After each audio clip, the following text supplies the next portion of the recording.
नमः संस्कृताय। संस्कृत गंगा धारागंज प्रयागराज से मैं सुमन आप सभी के लोगों के सामने फिर से वही एचटेट प्रश्न लेकर आए हैं। एचटेट का जो प्रश्न है वो आपके जीजीआईसी में पूछा जा सकता है, यूजीसी में पूछा जा सकता है, अर्थात पूछा जाता ही है, क्योंकि वेद, अलंकार, छंद, साहित्य के जो सूक्तियाँ हैं, जो वेदों से सूक्तियाँ पूछी जा रही हैं, जो प्रत्यय पूछे जा रहे हैं, तद्धित से भी, कृदंत से भी, ये सब वाच्य परिवर्तन, रामायण, महाभारत, जो भी प्रश्न पूछे जाते हैं ये आप देखेंगे यूजीसी में पूछे जाते हैं, जीजीआईसी प्रवक्ता या जीआईसी प्रवक्ता जो होता है उसमें भी पूछे जाते हैं। ठीक है, इसलिए हम ऐसा ना माने कि केवल एचटेट है, हरियाणा टेट ही ना सही, यूजीसी से भी रिलेटेड है, जीजीआईसी से भी। हम प्रयास भी करते हैं कि आपको प्रश्न बार बार अगर प्रश्न आता है तो उसको व्याख्यान देने की कोशिश इसलिए दी जाती है कि अगली बार कहीं ऐसा ना हो कि इस प्रश्न से रिलेटेड दूसरा प्रश्न आ जाए और कोई ये सोच ले कि बस एचटेट के यही प्रैक्टिस सेट से ही काम हो जाएगा। बिल्कुल प्रैक्टिस सेट से काम तो होगा ही होगा, लेकिन उसके साथ साथ आपको ये पता चल जाता है, जैसा कि कहा जाता है कि सिलेबस निर्धारित नहीं है, तो इससे ही हमें पता चलता है कि सिलेबस क्या है। और दूसरी बात ये कि आप अगर मान लीजिए जल्दबाजी में या जल्दी में जो जिनके पास ग्रंथ नहीं है या कुछ कारणों से नहीं कर पाते हैं, तो इनको जो व्याख्यान प्लस यहाँ की एचटेट की किताब निकली हुई है मिशन हरियाणा, ये भी अगर आपके पास हो तो उससे पढ़िएगा और आप इसी के अगर प्रैक्टिस सेट से भी चलेंगे तो जहाँ तक है बहुत सारी चीज़ें आप कवर कर पाएंगे। आइए देखिए, प्रयास हमारा है, सफलता आपकी रहेगी और अपने सफलता के लिए आप भी खूब प्रयास करते रहिए और हमसे जुड़े रहिए। आइए आज हम लोग देखते हैं प्रश्न। आज का प्रश्न है हमारा, हम लोग कल 30 प्रश्न किए थे, उसके आगे हमको देखना है 60 प्रश्न पूछे जाते हैं, 60 प्रश्न आते हैं। आइए देखते हैं। रक्षोहागम लघ्व संदेह प्रयोजनम व्याकरण शास्त्र से एतानि पंच प्रयोजनानि केन उक्तम। कह रहे कि रक्षा उहा आगम लघु असंदेह प्रयोजनम व्याकरण शास्त्रस्य एतानि पंच प्रयोजनानि केन उक्तम। व्याकरण शास्त्र के 5 प्रयोजन हैं, वो प्रयोजन किसके द्वारा कहे गए हैं ये आपको बताना है। ठीक है, ये 5 प्रयोजन हैं, इसको किसने कहा है, किसके द्वारा कहा गया है। ऑप्शन देखिएगा, महाभाष्यकार पतंजलिना, महाभाष्यकार पतंजलि के द्वारा, या फिर सूत्रकार महर्षि पाणिनिना कि सूत्रकार महर्षि पाणिनि के द्वारा कहा गया है, वार्तिककार कात्यायनेन कि वार्तिककार कात्यायन के द्वारा कहा गया है, या फिर आचार्य मम्मटेन कि आचार्य मम्मट के द्वारा कहा गया है। आपको बताना ये 5 प्रयोजन है। कितने? रक्षा, ऊह, आगम, लघु, असंदेह, ये 5 प्रयोजन है। रक्षा, ऊह, आगम, लघु, असंदेह, ये 5 आपके प्रयोजन है, मुख्य प्रयोजन 5 हैं। फिर आपने अब बताना है कि किसने कहा है, कहाँ मिलता है, कहाँ पाया जाता है। महाभाष्यकार अर्थात पतंजलि के द्वारा महाभाष्य में लिखा गया है। पतंजलि ने महाभाष्य लिखा है, आपको पता है त्रिमुनियों की चर्चा होती है, पहले पाणिनि जो कि सूत्रकार हैं, कात्यायन वार्तिककार है और फिर आते हैं पतंजलि, पतंजलि भाष्यकार है। और उसी महाभाष्य में क्या किए हैं, 5 आपको मुख्य प्रयोजन बताए हैं व्याकरण के, इसलिए विकल्प ए सही है। पतंजलि के द्वारा जो महाभाष्य है उस महाभाष्य में 5 व्याकरण के 5 प्रयोजन बताए गए हैं। ठीक है, विकल्प ए हमारा सही उत्तर है। और देखिए पूरे 18 प्रयोजन हैं, जिसमें से 13 प्रयोजन गौण हैं, 13 प्रयोजन गौण हैं, 5 हमारे मुख्य प्रयोजन हैं, पूरे मिला के 18 प्रयोजन बताए हैं। आइए अगला प्रश्न देखते हैं। देखिए महाभाष्यकार पतंजलि ने व्याकरण अध्ययन के 5 मुख्य प्रयोजन बताए हैं। कितने? ये देखिए 5 मुख्य प्रयोजन हैं। 18 प्रयोजनों में 5 मुख्य हैं, जो कि आपको पता है आगम, ऊह, पहले तो है क्या, रक्षा, ऊह, आगम, लघु, संदेह, ये 5 मुख्य प्रयोजन हैं। फिर 13 गौण हैं, अब पूरे मिला के 18 हैं। 13 गौण, 5 मुख्य, 13 5 18 हुआ, 18 प्रयोजन बताए हैं। देखिए पंक्ति है, रक्षा उ आगम लघु असंदेहा प्रयोजनम, रक्षा उ आगम असंदेह, लघु कहाँ गया, इधर है ये लघु और असंदेह, ये 5 मुख्य प्रयोजन है। मान लीजिए अगली बार पूछ लिया जाए, ऐसे भी प्रश्न पूछे जाते हैं कि 3 दे देगा ऑप्शन में कि कौन सा प्रयोजन नहीं है, 3 देगा, एक ऑप्शन में कुछ और रख देगा तो पता चला कि वो नहीं होगा। तो ऐसे 5 याद रखने हैं हमको, अगर याद रहेगा तो हमें किसी भी तरह से प्रश्न पूछा जाएगा तो हम कर लेंगे। अगला प्रश्न है, कर्तृ इति ऋकारांत पदस्य सप्तमी विभक्ति एक वचने किम रूपम स्यात्। कर्तृ जो कि ऋकारांत पद है और इसमें पूछा जा रहा है सप्तमी विभक्ति एक वचन में क्या बनेगा, कौन सा रूप बनना चाहिए। कर्तरी बनेगा सप्तमी एक वचन में, कि कर्त्रौ बनेगा, कि कतरीम बनेगा, कत्रे बनेगा। कर्त्री ऋकारांत है, इसमें सप्तमी एक वचन में क्या बनेगा आपको बताना है। कर्ता, कर्तारम, कत्रा, कत्रे, कर्तुः, कर्तुः, कर्तरि। सप्तमी बनेगा कर्तरि, विकल्प ए हमारा सही उत्तर होगा। ये कर्तरो भी नहीं बनेगा, कतरीम भी बनेगा, कत्रे भी नहीं बनेगा, कर्तरि बनेगा सप्तमी विभक्ति एक वचन में, इसलिए हमारा विकल्प ए सही उत्तर है, अर्थात ऋकारांत आपको पढ़ना है। द्वा सुपर्णा सयुजा सखाया कस्मात् उपनिषदः उद्धृतः। द्वा सुपर्णा सयुजा सखाया, यह जो सुक्ति है ये कहाँ से उद्धृत है, किस उपनिषद से उद्धृत है। छांदोग्योपनिषद से, कि विहिदारण्यकोपनिषद से, कि प्रश्नोपनिषद से, कि मुंडकोपनिषद से। कहाँ से उद्धृत है, आपको चारों ऑप्शन दिख रहे होंगे। छांदोग्योपनिषद से। कहाँ से ये सुक्ति किस उपनिषद से उद्धृत है। द्वा सुपर्णा सयुजा सखाया, ठीक है, बहुत पूछी जाती है ये सुक्ति। अभी चारों में से आपको बताना किस उपनिषद से है, मुंडकोपनिषद से है। किससे उद्धृत है, मुंडकोपनिषद से उद्धृत है। लेकिन एक चीज़ और है, यह ऋग्वेद में भी पाई जाती है और अथर्ववेद में भी पाई जाती है, जो कि अथर्ववेद में यही मुंडकोपनिषद अथर्ववेद का ही उपनिषद है, और श्वेताशतरोपनिषद में भी पाई जाती है। यह सुक्ति और भी जगह मिलती है, इसको जाने रहिए। मान लीजिए ऑप्शन में मुंडकोपनिषद नहीं होगा, अथर्ववेद रहेगा तो भी ठीक है, क्योंकि मुंडकोपनिषद अथर्ववेद का उपनिषद है। अगर श्वेताशतरोपनिषद रहेगा तो भी सही हो जाएगा, यदि ऋग्वेद रहेगा तो भी सही हो जाएगा। कहते हैं कि ये और भी जगह प्राप्त होती है, कई जगह हो गई, तो आपको कई जगह बता दिए, ऋग्वेद, अथर्ववेद और श्वेताशतरोपनिषद। और अथर्ववेद का ही मुंडकोपनिषद, प्रश्नोपनिषद, मांडुक्योपनिषद, 3 उपनिषद हैं। मुंडकोपनिषद है, प्रश्नोपनिषद है, ये 2 ऑप्शन में ही हैं, और मांडुक्योपनिषद है, 3 उपनिषद हैं अथर्ववेद के। आइए अगला प्रश्न हम लोग देखते हैं। देखिए मुंडकोपनिषद, एक और जानकारी है, मुंडकोपनिषद में तृतीय मुंडक के प्रथम खंड में उद्धृत है। 3 मुंडक हैं मुंडकोपनिषद में। पहली बात तो मुंडकोपनिषद मुंडकों में विभाजित है। पूछ सकता है कि मुंडकोपनिषद किस में विभाजित है, तो मुंडकों में। और कितने मुंडक हैं, तो आपको बताना है कि 3, ठीक है। अब देखिए बताया है कि तृतीय मुंडक के प्रथम खंड में उद्धृत है, तो क्या है, द्वा सुपर्णा सयुजा सखाया, आपको दिख ही रहा है, ये तो बताया ही जा चुका है। आइए अगला देखते हैं। देखिए प्रश्नोपनिषद से भी सुक्तियाँ पूछी जा सकती हैं, ये आपके सामने हैं, ये दोनों देख लीजिए, और भी आगे है, बस 2 ही बताया गया है। चलिए इसी तरह से आप मुंडकोपनिषद से, मांडुक्योपनिषद से और प्रश्नोपनिषद से कलेक्ट कर सकते हैं सुक्ति। देखिए अगला प्रश्न, त्यजत, जागृत, छिंदत पदेषु प्रत्ययः अस्ति। ये 3 पद हैं, त्यजत, जागृत, छिंदत, इन तीनों में कौन सा प्रत्यय है, आपको बताना है। कौन सा, सत्र है कि शानच है कि त है कि क्विप है, कौन सा प्रत्यय है बताइए। सत्र है कि शानच है कि त है कि क्विप है। हमने आपको एक बार बताया है, कई बार बताया है, सत्र में अत शेष बचता है और शानच में आन, त में त, ये तो सर्वापहारी लोप होता है, सभी चीज़ों का लोप हो जाता है, क्विप पे सर्वापहारी ये लोप है। सत्र में अत बचता है, सानच में आन बचता है, त में त बचता है, क का लोप हो जाता है। तो आप यहाँ देख रहे हैं अत है, क्या है, अत। अगर ये भी जानते रहेंगे तो भी हो जाएगा। सत्र सानच ये दोनों साथ में आते हैं, सत संज्ञा होती है, बताया गया था।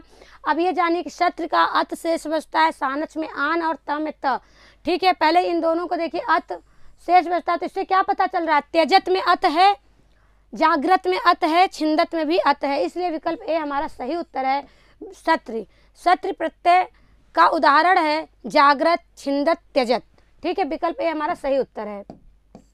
ये सत्र जो है वर्तमान कालिक क्रिया हो रही है, जैसे कोई भी क्रिया वर्तमान काल में हो रही है, लगातार हो रही है, उसके लिए सत्र का प्रयोग किया जाता है। देखिए आप सत्र प्रत्यांत और भी उदाहरण देख सकते हैं। आपसे पूछा, ये तीनों लिंगों में चलते हैं, ध्यान रखिएगा। त्यज का देखिए पुल्लिंग में त्यजन बनेगा, स्त्रीलिंग में त्यजंती बनेगा, त्यजंती बनेगा, और नपुंसक लिंग में त्यजत बनेगा। तो त्यजत पूछा गया था, नपुंसक लिंग का पूछा गया था, और पुल्लिंग और स्त्रीलिंग में भी ये बनेगा।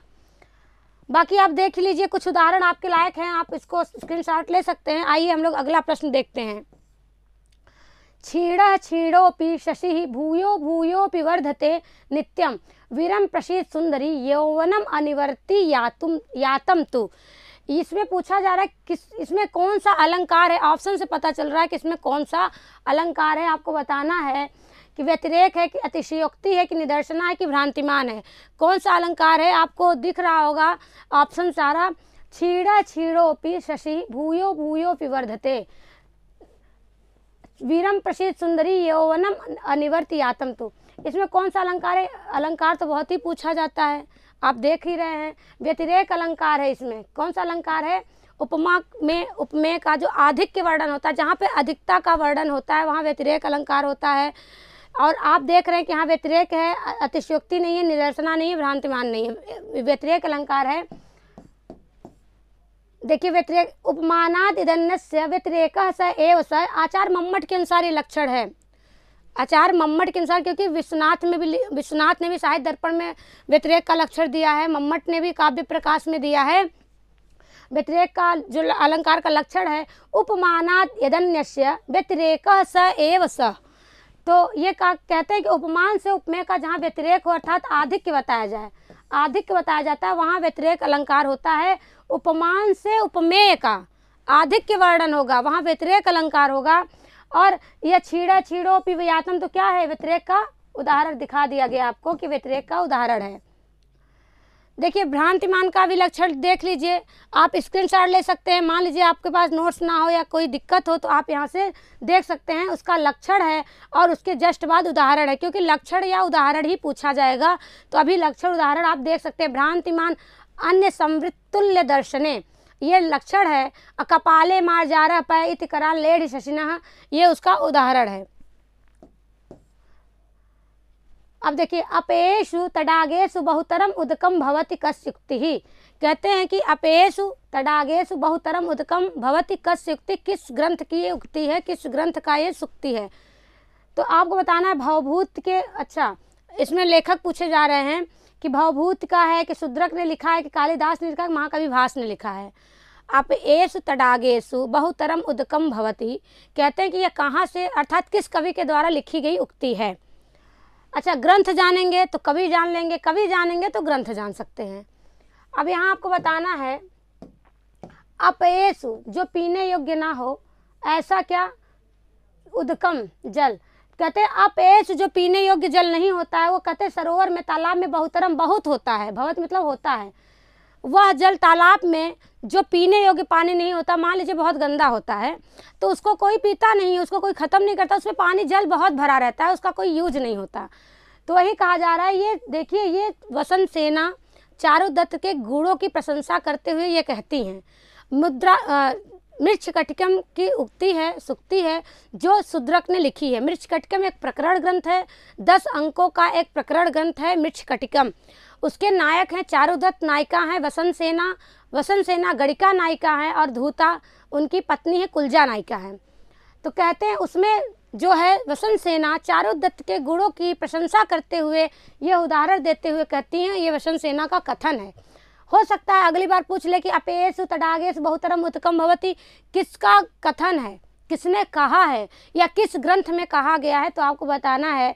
पहली बात तो शूद्रक ने कहा है, जो कि मृच्छकटिकम के लेखक हैं, शूद्रक ने कहा है। यदि ग्रंथ का नाम आएगा तो मृच्छकटिकम हो जाएगा, और यदि कथन किसने कहा है ऐसा आएगा तो वसंत सेना हो जाएगा।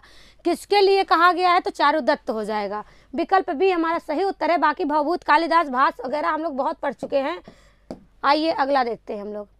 अधोलिखितेषु असंगतम विकल्पम अस्ति कर्तृवाच्यम करवाच्यम, अर्थात जो कर्तृवाच कर्मवाच हमारे विकल्प में बनाए गए हैं, इसमें असंगत कौन सा है आपको चुनना है, असंगत बताना है आपको।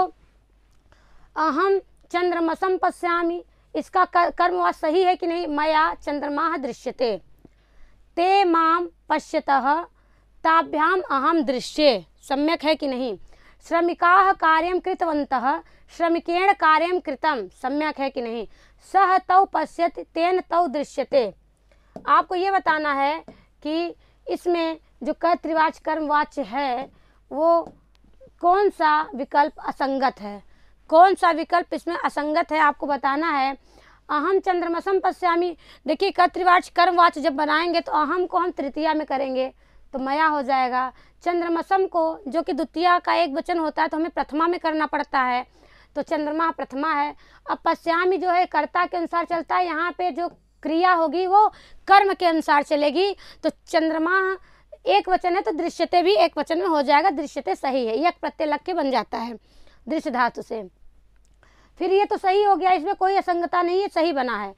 ते माम पश्यतः, ते माम पश्यतः, उसके द्वारा मुझे वो मुझे देखती है, मान लीजिए वे दोनों मुझे देखती हैं। अब ते सह सा ते ताह वाला ते है, स्त्रीलिंग वाला द्विवचन में है, इसलिए यहाँ पे तृतीया का द्विवचन हो गया ताभ्याम। माम देख रहे हैं, माम का हम प्रथमा करेंगे, अहम सही है। और पश्यता का दृश्य अहम के अनुसार चलेगा, इसलिए उत्तम पुरुष एक वचन की क्रिया हो जाएगी दृश्य, ये भी सही है। श्रमिकाः कार्यं कृतवन्तः, अब यहाँ पे देख रहे हैं श्रमिकाः ये प्रथमा का बहुवचन है और यहाँ पे श्रमिकेण है प्रथमा का एक वचन। तो यहाँ पे जब प्रथमा का बहुवचन है तो यहाँ तृतीया का एक वचन नहीं होना चाहिए, तृतीया का बहुवचन होना चाहिए, ठीक है। और कार्यम कृतम ये तो सही है, लेकिन श्रमिकेण नहीं होना चाहिए था, यहाँ बहुवचन होता तो सही हो जाता, इसीलिए ये असंगत है। सह तौ पश्यति, सह का तेन हो जाएगा, तौ का तौ हो गया, पश्यति का तौ द्विवचन है इसलिए पश्यते बन गया, क्षमता दृश्यते बन गया। इसलिए विकल्प सी हमारा असंगत है, बाकी तीन हमारे कर्मवाच्य सही है। कर्तृवाच्य से कर्मवाच्य तीन विकल्प सही हैं, विकल्प सी हमारा गलत था, इसलिए ये असंगत होने के कारण विकल्प सी सही उत्तर हो जाएगा। न नो न नुन्नो नुन्नो नो नाना नाना नना ननु नुन्नो अनुन्नो न नुन्नेनो नाने ना नुन्न नुन्न नुत, ऐसा श्लोक कस्मात् उद्धृत है। आप लोग को ये शायद पता हो नकार का प्रयोग करने वाले कौन से कवि हैं और दकार का प्रयोग करने वाले भी कोई कवि हैं। एकाक्षर प्रयोग किए हैं ये लोग, दोनों लोगों ने किया है। नकार का प्रयोग किसी ने किया है और दकार का भी, उनके ताबड़तोड़ जवाब देने के लिए किसी ने दकार का भी किया है। आपको फिलहाल ये बताना है कि श्लोक कहाँ से उद्धृत है। यदि आप ये बता लेंगे किस ग्रंथ से उद्धृत है तो आप आराम से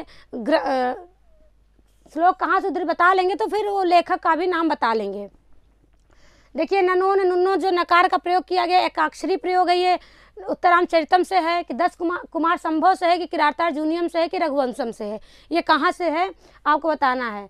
ये जो है ये नकार का प्रयोग किसने किया है, भारवी ने किया है। किसने, भारवी ने किया है। भारवी का ग्रंथ है किरातार्जुनीयम, ठीक है, 18 सर्गों का महाकाव्य है किरातार्जुनीयम, भारवी ने लिखा है। भारवी ने एकाक्षर नकार के एकाक्षरी प्रयोग किया है, ठीक है। विकल्प सी हमारा सही उत्तर हो जाएगा। और दकार का इन्हीं को जवाब देने के लिए या इन्हीं के जैसा करने की कोशिश किया है माघ ने भी दकार का प्रयोग किया है शिशुपाल वधम में। तो अभी तो नकार का प्रयोग पूछा गया है, कभी दकार का पूछा जाएगा तो माघ हो जाएगा। विकल्प सी हमारा सही उत्तर है। एकाक्षरी न का प्रयोग करने वाले कवि हैं भारवी और किरातार्जुनीयम से उद्धृत है ये।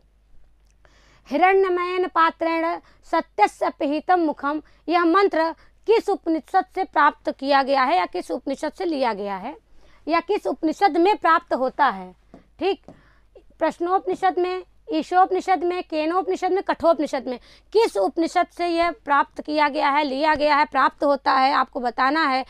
हम देख रहे हैं कि सबसे ज़्यादा ईशोपनिषद से सूक्तियाँ पूछी जा रही हैं। ईशोपनिषद में केवल 18 मंत्र हैं, केवल 18 मंत्र है। आप लोग 18 मंत्र का वाचन कर जाइए, वाचन कर जाएंगे तो उसमें अर्थ नहीं भी पता होगा तो भी आराम से आप ये तो बता लेंगे किस उपनिषद से लिया गया है। तो अगर हमें ये वाचन से सूक्तियों का हम मुखड़ा या कुछ भी पहचानने लायक हो जाएंगे, पहचान लेंगे, क्योंकि वाचन करते करते अभ्यास में आ जाता है। हो सकता है मेरी जुबान पे वो चीज़ ना हो लेकिन हम देख के समझ जाते हैं किस उपनिषद से है। ये ईशोपनिषद का मंत्र है, श्लोक है, 18 ही मंत्र हैं, इसलिए इसका वाचन तो कर ही जाइए। विकल्प भी हमारा सही उत्तर है, ईशोपनिषद से यह मंत्र लिया गया है। अधिकारिण इत्यस्य शब्द से तृतीया एक वचने किम रूपम स्यात्, अधिकारिण शब्द है, तृतीया एक वचन में क्या रूप बनेगा आपको बताना है। अधिकारिणा, अधिकारिणा, अधिकारिण, अधिकारिण्य, क्या होगा। अरे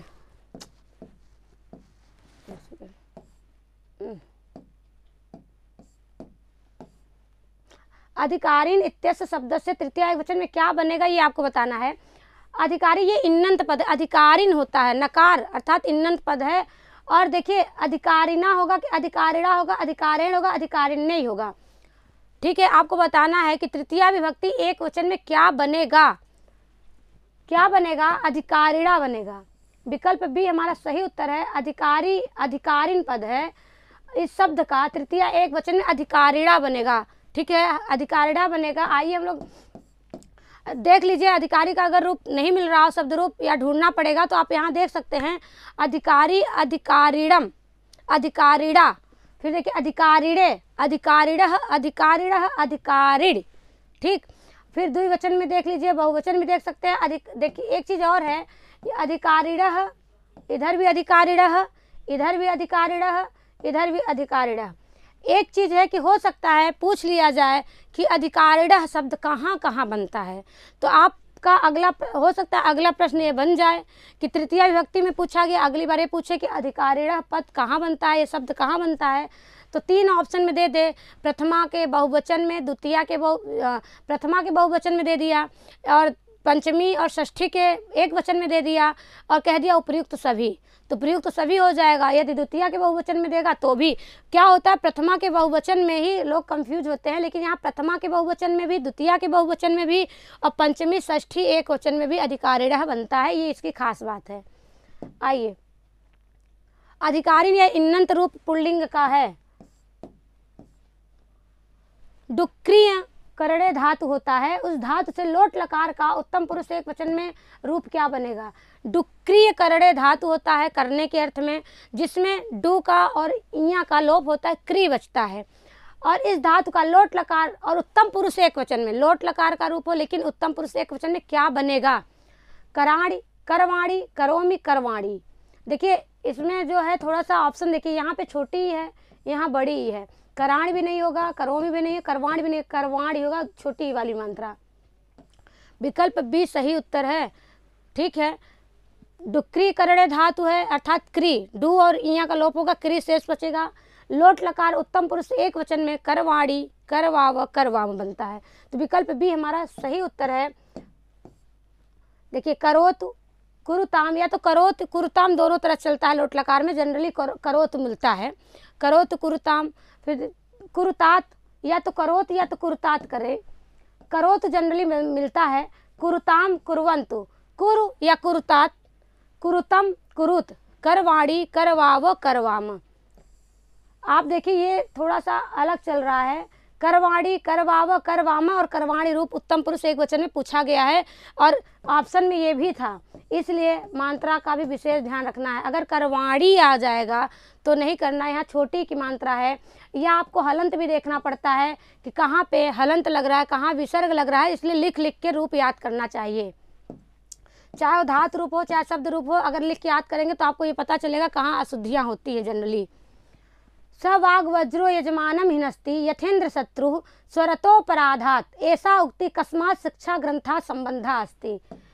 यह जो उक्ति है यह किस शिक्षा ग्रंथ से उद्धृत है, वाशिष्ठी शिक्षा से, या फिर पाणिनीय शिक्षा से, कि याज्ञवल्क्य शिक्षा से, कि नारदीय शिक्षा से, किस शिक्षा से उद्धृत है। हम लोग की यूजीसी के सिलेबस में है क्या, पाणिनीय शिक्षा, और एचटेट में भी पाणिनीय शिक्षा है इसका मतलब। तो देखिए कितना मैच कर रहा है, खासतौर एचटेट और यूजीसी से काफ़ी सिलेबस की मैचिंग है। सब अग्रवर्जो यजमान, हम लोग पाणिनीय शिक्षा केवल यूजीसी के लिए ही पढ़ा करते थे, आज वो यहाँ भी सामने आ गया है, एचटेट हरियाणा टेट में भी। ये सब वाग वर्जु यजमानम हिनस्ति यथेन्द्र शत्रु सरतो अपराधात, ये कहते हैं कि ये पाणिनीय शिक्षा से है। ये कहाँ से है, पाणिनीय शिक्षा से। किस शिक्षा ग्रंथ से संबंधित है, तो पाणिनीय शिक्षा ग्रंथ से। ठीक है, और ये शिक्षा किसकी है, ऋग्वेद की शिक्षा पाणिनीय शिक्षा है।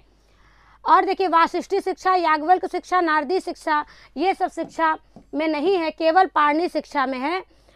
ऋग्वेद से संबंध शिक्षा ग्रंथ हैं, कुछ जान लीजिए। शैश्रीय शिक्षा है, सौनक शिक्षा है, पाणिनीय शिक्षा है, स्वरांकुश शिक्षा है, स्वर व्यंजन शिक्षा है, जिसमें सबसे ज़्यादा इम्पॉर्टेंट पाणिनीय शिक्षा है जो कि हम लोग पढ़ते हैं। देखिए पाणिनीय शिक्षा से जैसे एक श्लोक पूछा गया, आपको पता चल गया, पर अगली बार हो सकता है ये पूछा जाए, कहा जाता है कितने वर्ण हैं शंभु के मत में, अर्थात शंभु मते कितने वर्ण माने जाते हैं? तो त्रिषष्ठी की चतुष्षष्ठी, 63 की 64, ऐसा आता है। ये श्लोक बहुत इंपॉर्टेंट है, यूजीसी में बहुत बार पूछा गया, हो सकता है आपके यहाँ भी पूछा जाए अगली बार। इसलिए आप देख लीजिए कि ये जो पाणिनि शिक्षा से सूक्ति है ये आपके काम आ सकती है। एक ये भी है, अनुदात्तो हृदय गेयो मूर्धन्य दात्त उदाहृतः स्वरितः कर्णमूली यह सर्वास्य प्रचय स्मृतः। ये भी पूछे, यूजीसी में कई बार पूछा गया है, तो मुझे लगा कि शायद आपके स्टेट में भी पूछा जा सकता है। तो हम उसी के हिसाब से लेके आते हैं कि जो जो पॉपुलर हैं वो सूक्ति, वो आपके पास मंत्र, वो श्लोक आप तक पहुंचा रहे, जिससे अगर इससे कुछ पूछा जाए तो फिर ये ना हो कि अरे बताया नहीं, या भूल हो गई, या छूट गया। देखिए ये भी बहुत बहुत पाणिनि शिक्षा का इम्पॉर्टेंट श्लोक है, और ये भी ठीक है। और जो आपसे पूछा गया वो तो है ही। अशुद्धम वाक्यम चिन्वन्तु, अशुद्ध वाक्य को आपको चुनना है।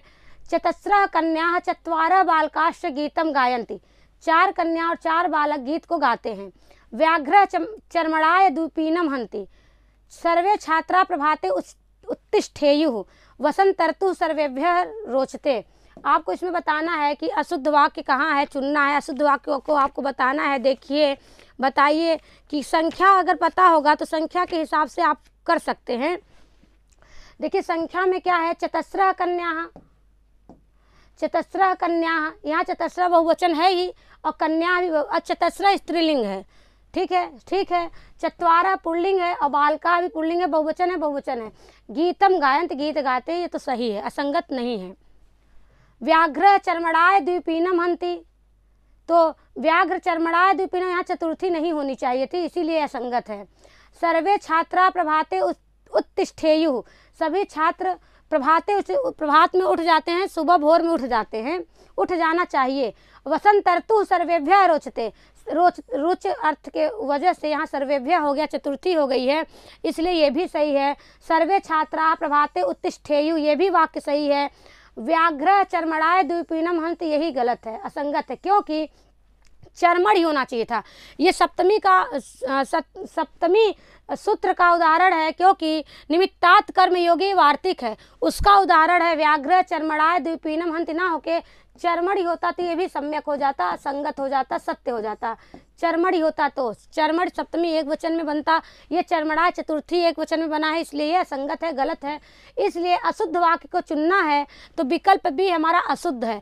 क्यों अशुद्ध है? क्योंकि निमित्तात् कर्म योगे से सप्तमी होनी चाहिए थी, यह वार्तिक है, उसमें सप्तमी भक्ति करता है, यहाँ सप्तमी होनी चाहिए थी। विकल्प भी हमारा सही उत्तर हो जाएगा। बाकी ये 3 जो है A, C, D सही है। गजेन्द्रः उच्चैः स्वरेण गायति, गजेन्द्रः उच्चैः स्वरेण गायति अत्र अव्यय पदम अस्ति, अव्यय खूब पूछा जाता है। गजेंद्र जो है ऊंचे स्वर में गाता है, यहाँ पर अव्यय पद आपको बताना है। स्वरेण गजेंद्रः उच्चैः गायति, कौन सा अव्यय पद है? अव्यय पद का आपको हम लोग लिस्ट भी दिए हैं, पढ़ाते समय कई बार हम दिखाए थे कि पूरा चार्ट बना था, अव्यय किसका क्या अर्थ है, और अव्यय पद था, उसका अर्थ भी लिखा था। अब यहाँ आपको देख रहे गजेंद्र करता है, स्वरेण स्वर में, गायत गाता है, स्वर के द्वारा गाता है, तो यहाँ स्वरेण तो एक तरह से तृतीया लग रही है, साधक तमाम करणम लग रहा है। गायत ये क्रियापद हो गई, तो बचा क्या? उच्चैः, यही अव्यय पद बचा आपके। अव्यय पद क्या? ऊंचे जोर से गाता है, तेज से गाता है, ऊंचे स्वर में गाता है, तो उच्चैः हो जाएगा। विकल्प सी हमारा सही उत्तर हो जाएगा। अव्यय पद उच्चैः ही है, ठीक है, विकल्प सी सही उत्तर है। बृहज्झरः अस्य संधियुक्त पदम भविष्यत्, बृहज्झरः, इसमें संधियुक्त पद क्या बनेगा आपको बताना है। बृहज्झरः, बृहच्छरः, बृहज्झरः, बृहझरः, क्या बनेगा आपको बताना है। बताइए ऑप्शन क्या है, और कौन सा सूत्र लगा है? संधि तो आपने पढ़ा ही होगा। बृहज्झरः होगा कि बृहच्छरः होगा कि बृहच्छरः होगा कि बृहझरः होगा? पहली बात कुछ चीज़ें ऐसी हैं जो देख के ही पता चल जाती हैं कि नहीं होगा। अब ये 2 बचा, अब इसमें बताइए क्या हो सकता है। तो इश्चुना इश्चु लगा है, इश्चुत संधि करता है व्यंजन संधि के अंतर्गत।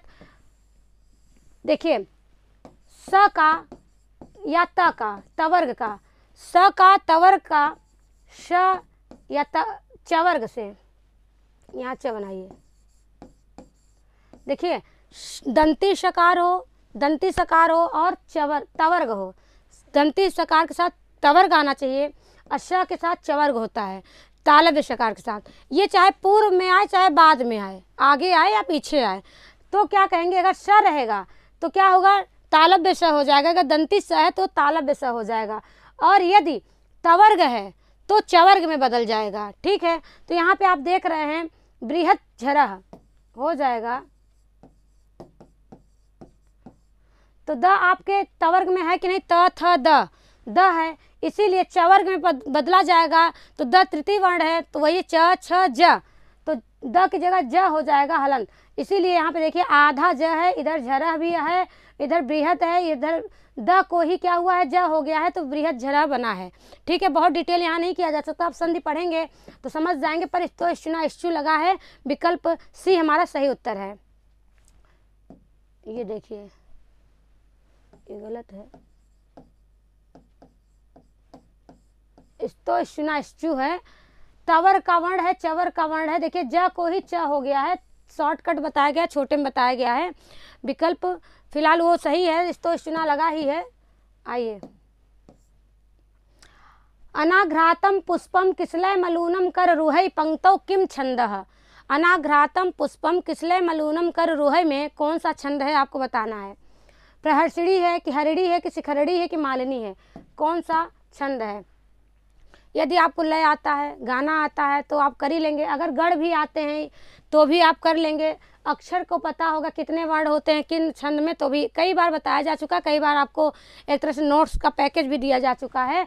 अनाघ्रातम पुष्पम किसलय मलूनम कर रुहै, ये 6 और 11 पे यति आ रही है, अर्थात ये रसई रुद्रई छिन्ना यमन सबलाग शिखरड़ी, ये शिखरड़ी छंद है। विकल्प सी सही उत्तर है, क्योंकि 6 रस होते हैं, पहले छठे में यति होगी, फिर रुद्र 11 होते हैं, फिर 11वें में यदि यति हो रही है, तो विकल्प सी सही उत्तर है। आइए अगला प्रश्न देखते हैं।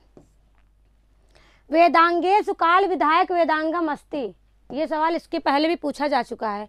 वेदांगों में जो काल विधायक वेदांग है वो कौन सा है आपको बताना है, काल की गणना करने वाला वेदांग कौन सा है। शिक्षा ज्योतिष कल्प छंदः, शिक्षा की कल्प कि ज्योतिष की छंद कौन सा है जो काल का निर्धारण करता है।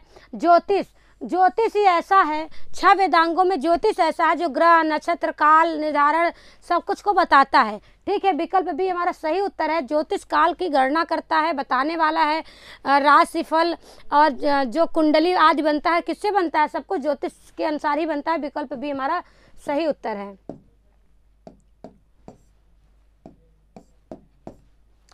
अस्माकं देशे समस्याः सन्ति अत्र रिक्त स्थाने उचितम पदम स्यात्। देखिए अस्माकं देशे समस्याः सन्ति, इसमें जो रिक्त स्थान है वहाँ पे क्या भरा जाएगा, का कि काह या कान या ऐशा, क्या भरा जाएगा। आपको यहाँ पे देखना है कि अस्माकं देशे समस्याः सन्ति, अस्माकं हमारे देश में समस्या है, कौन सी समस्या है, कैसी समस्या है, इसमें क्या भरा जाएगा। देखिए अस्माकं देश, यहाँ सप्तमी एक वचन है, कोई बात ही नहीं। यहाँ पर देखिए किस लिंग में है, अगर यहाँ का लिंग पता चल जाएगा तो हम विकल्प में भी समझ जाएंगे। समस्या है स्त्रीलिंग में है, इसलिए यहाँ पे का नहीं होगा, का हो जाएगा। विकल्प बी हमारा सही उत्तर हो जाएगा। विशेष विशेषण की बात होती है, समस्या के साथ का होगा, विकल्प बी सही उत्तर है। आइए अगला प्रश्न देखते हैं। अशुद्धम वाक्यम चिन्वन्तु, अशुद्धम वाक्यम चिन्वन्तु, अशुद्ध वाक्य को फिर से चुनना है। आगतेषु विप्रेषु दक्षिणाम अयच्छत् सह नेत्रेण काढ़ः कर्णाभ्याम च बधिरोस्ति त्वं वानरेण साकं धावसि औषधालयस्य दक्षिणतः विद्यालयः अस्ति। इसमें आपको क्या देखना, अशुद्ध वाक्य, अशुद्ध वाक्य को चुनना है। शुद्ध अशुद्ध बहुत पूछा जाता है भाई, मानना पड़ेगा। शुद्ध अशुद्ध आपको देखना, अगर कारक विभक्ति ये सब आपको नॉलेज होगा, और संख्या रूप जो चलता है, स्त्रीलिंग में कैसे चलता है, पुल्लिंग में कैसे चलता है, नपुंसक लिंग में कैसे चलता है, संख्या शब्द कैसे चलते हैं, यदि पता होगा तो करना आसान होगा, नहीं तो फिर बहुत मुश्किल हो जाएगी। आगतेषु विप्रेषु दक्षिणाम अयच्छत् सह नेत्रेण काढ़ः कर्णाभ्याम च बधिरो अस्ति। अच्छा देखिए पहले इसको दे सह नेत्रेण कारण, वह नेत्र से काना है। आपको एनांग विकार सूत्र पता होगा, कारक है, एनांग विकार में तृतीया लगती है, किससे काना है? नेत्र से, तो नेत्र में तृतीया हो गई, सही है। और कर्णाभ्याम से, अच्छा और मतलब कर्णाभ्याम, कर्णाभ्याम से बधिरोस्ति, दोनों कान से, तृतीया का बहुवचन द्विवचन हो गया क्योंकि दो कान हैं। बधिरोस्ति बहरा है, कान से बहरा है और आँख से काना है, इसलिए सही है। अशुद्ध वाक्य बताना है। तुम वानरेण साकम धावस, देखिए सह साकम सार्धम समम, चार चीज आएगा। यदि सह साकम सार्धम समम तो वहाँ पे उसके योग होने पर तृतीया विभक्ति का विधान होता है। अब देखिए वहाँ साकम पद आने से वानरेण बना है, वानरेण तृतीया विभक्ति एक वचन है, इसलिए ये भी सही है। तुम के साथ धावस लगा है, तुम मध्यम पुरुष एक वचन का कर्ता होने के कारण धावस मध्यम पुरुष एक वचन की क्रिया हो गई, तो ये भी सही हो गया, ये भी सही हो गया। ये सब में अर्थात ये शुद्ध वाक्य हैं। औषधालय से दक्षिणतः विद्यालय अस्ति, औषधालय के दक्षिण की ओर विद्यालय है, ये भी सही है। षष्ठी लगी है तहसील, एक सेकेंड, हाँ। अब हमको बताना है कि इसमें कौन सा अशुद्ध वाक्य है। अशुद्ध वाक्य आपको बताना है। अब आप लोग तो समझ ही गए कि अशुद्ध वाक्य क्या हो सकता है। केवल एक ऑप्शन बचा, विकल्प ए, विकल्प ए बचा जो कि अशुद्ध वाक्य हो गया। देखिए कारक अगर आपको अच्छे से आता है तो आप बहुत अच्छे से कर लेंगे। देखिए एनांग विकार काम कर दिया, सह साकम सार्धम समम जानने के कारण ये पता चल जाता है, दक्षिणतः और ये सब अगर हमको कारक पता होगा तो ये सब भी कर लेंगे। आगतेश विप्रेश दक्षिणा में अक्षत, यहाँ आगतेश नहीं होना चाहिए, आगतेव्य होता तो सही हो जाता। आए हुए ब्राह्मणों से क्या दक्षिणा ली जाती है। तो आइए हम लोग देखते हैं, विकल्प हमारा ए जो है अशुद्ध है, आगतेश नहीं होना चाहिए तो आगतेव्य होता तो सही हो जाता। लेकिन अशुद्ध छांटना है तो कोई ना कोई तो अशुद्ध रहेगा ही। विकल्प ए हमारा अशुद्ध है तो विकल्प ए सही उत्तर हो जाएगा, बाकी ये तीन शुद्ध हैं। अब अगला प्रश्न देखते हैं हम लोग। अगला प्रश्न है उरुक्रम कस्य देवस्य उपाधि वर्तते। देखिए उरुक्रम किस देव की उपाधि है? उरुक्रम किस देव की उपाधि है आपको बताना है। उरुगाय, उरुक्रम, ये सब आपको एक दिन बताया गया था। उरुक्रम या उरुगाय कुछ पूछा ही गया था ऐसे ही। लेकिन देखिए उरुक्रम किस देव की उपाधि है? विष्णु की, इंद्र की, बृहस्पति की, कि अग्नि की? किसकी है? ये विष्णु की है। उरुगाय, उरुक्रम, और आपको एक दिन चार्ट भी दिया गया था विशेष देवता और उनके विशेषण या उपाधि। तो विष्णु का जो है उरुक्रम उपाधि है। इंद्र का मरुत्वान, सचिपति, वज्रबाहु, ऐसा इंद्र को कहा जाता है। बृहस्पति को, अग्नि को हव्यवाह कहा जाता है, दमूना कहा जाता है, गृहपति कहा जाता है। ऐसे आपको चार्ट मिला था, पूरा हमको स्मरण नहीं है, इस बार नहीं दिया गया क्योंकि इसके पहले दिया गया था। ठीक है, उरुगाय, उरुक्रम फिलहाल विष्णु की उपाधि मानी जाती है। सुभग सलीला वगाहा पाटल संसर्ग सुरभि वनवाता प्रक्षाय सुलभ निद्रा दिवसा परिराम रमणीया श्लोके अस्मिन् कस्य अलंकारस्य चित्रण वर्तते।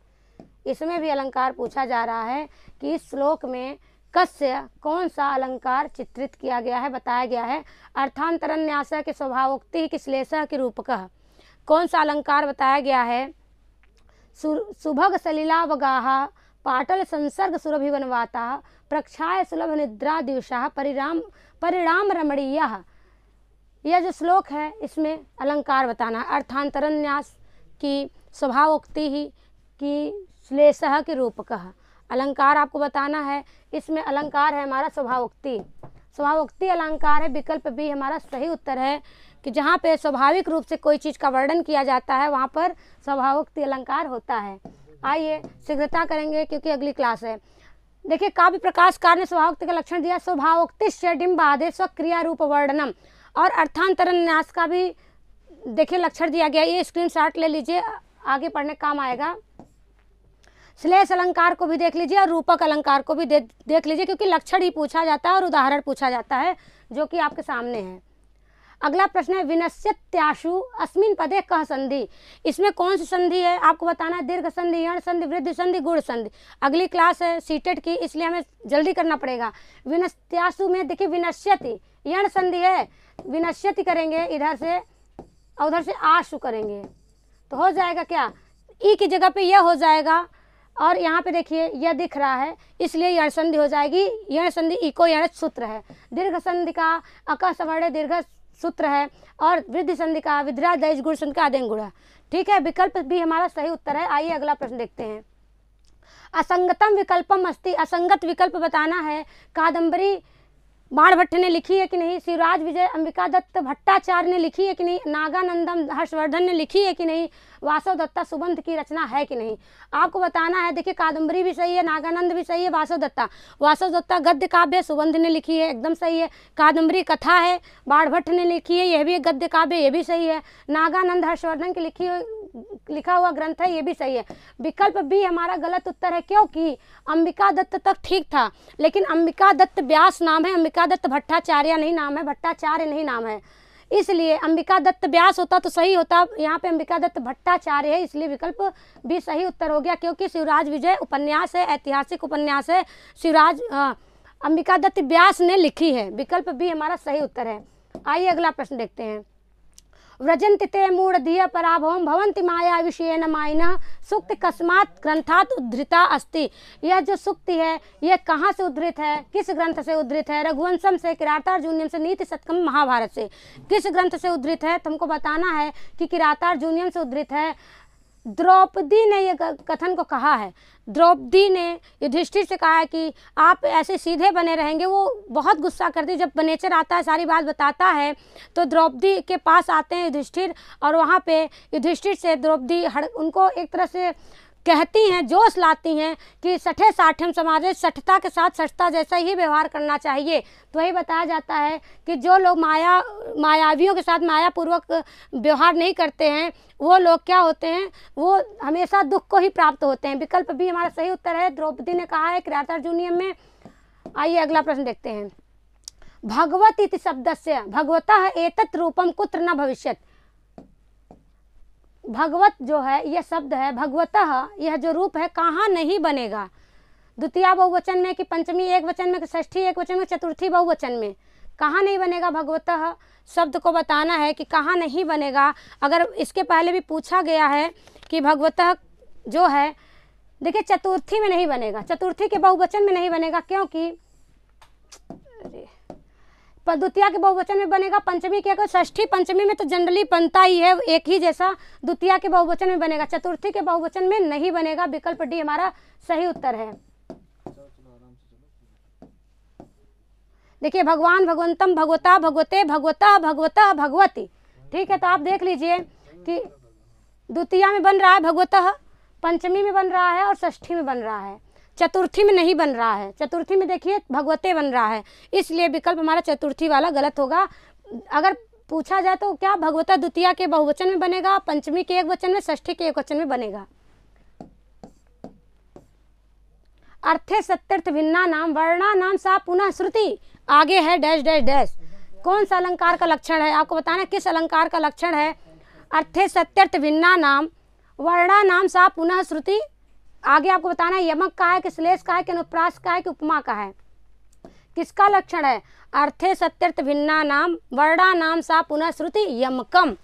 क्या है? यमकम है। विकल्प ए हमारा सही हो जाएगा। ये विकल्प यमक का लक्षण है, आप लोग अच्छे से देखिएगा, यमक का लक्षण है।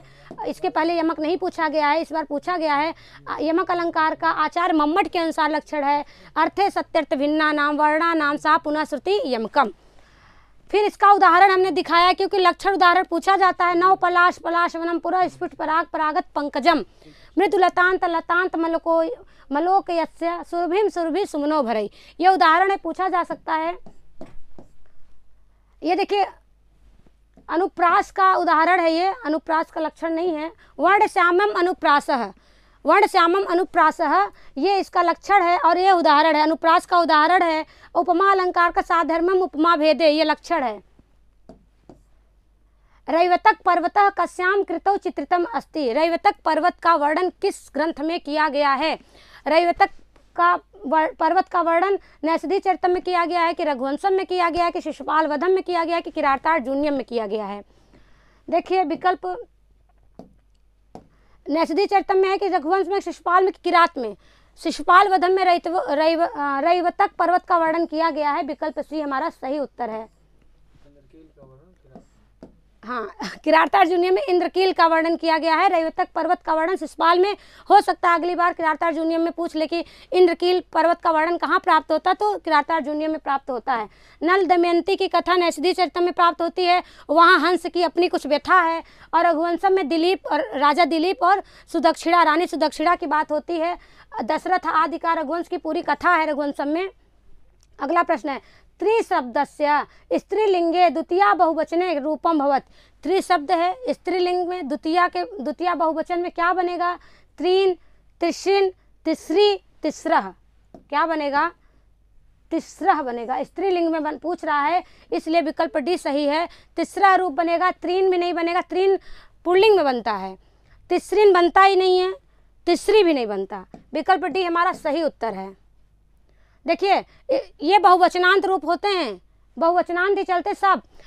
तिसरा, तिसरा, तिसरी, तिसभ्य, तिसभ्य, तिसरीणाम, तिसरीसु, ये बहुवचन स्त्रीलिंग में चलेगा। पुल्लिंग में त्रयः, त्रीन, त्रिभि, त्रिभ्य, त्रिभ्य, त्रयाणाम, त्रिसु है त्रयः। और नपुंसक लिंग में बनेगा त्रीणि, त्रीणि, त्रिभि, त्रिभ्य, त्रिभ्य, त्रयाणाम, त्रिसु। दो अगर प्रथमा और द्वितीया को छोड़ दें तो पूरा पुल्लिंग की तरह नपुंसक लिंग चलता है, पर स्त्रीलिंग में परिवर्तन पाया जाता है। आइए अगला प्रश्न देखते हैं। उपकुर्वन्ति तम संतम एंगत द्वारेण जात चित हारादिवत अलंकारस्ते अनुप्रासोपमादयः। तो ये किसका कथन है? ये जो अलंकार विषय कहा गया है, उपकुर्वन्ति तम संतम एंगत द्वारेण जात चित, ये कहाँ कहा गया है? किसके ग्रंथ में कहा गया है? अलंकार के विषय में कहा गया, लेकिन किसने कहा है? दंडिना मम्मट से दंडी ने कहा कि मम्मट ने कहा कि आचार्य भामन ने कहा कि वामनाचार्य ने कहा है? किसने कहा है आपको बताना है। ये अलंकार का लक्षण है। मम्मट ने काव्य प्रकाश में कहा है उपकुर्वन्ति तम संतम एंगत द्वारेण जातचित। यहाँ पे मम्मट ने कहा है, लेकिन कहाँ कहा है? काव्य प्रकाश में। मम्मट का काव्य शास्त्रीय ग्रंथ है काव्य प्रकाश, उसमें मम्मट ने कहा है, अलंकार का लक्षण दिया है। और दंडी ने भी दिया है, आचार्य भामन ने भी दिया, वामनाचार्य ने भी दिया है। आइए देखते हैं नोट थोड़ा सा। आचार्य दंडी के अनुसार अलंकार का लक्षण है काव्य शोभाकरान धर्मान अलंकारान प्रचक्षते। ये कहा है आचार्य दंडी ने। हो सकता है अगली बार आचार्य दंडी का अलंकार का लक्षण पूछ ले, या फिर वामन के अनुसार अलंकार का लक्षण दिया गया है, ये भी आप देख सकते हैं। और है भवितव्यानाम द्वाराणि भवन्ति सर्वत्र इयं सुक्ति कुत्र प्राप्यते। कहाँ पाई जाती है? भवितव्यानाम द्वाराणि भवन्ति सर्वत्र, यह सुक्ति कहाँ प्राप्त होती है, किस ग्रंथ में पाई जाती है?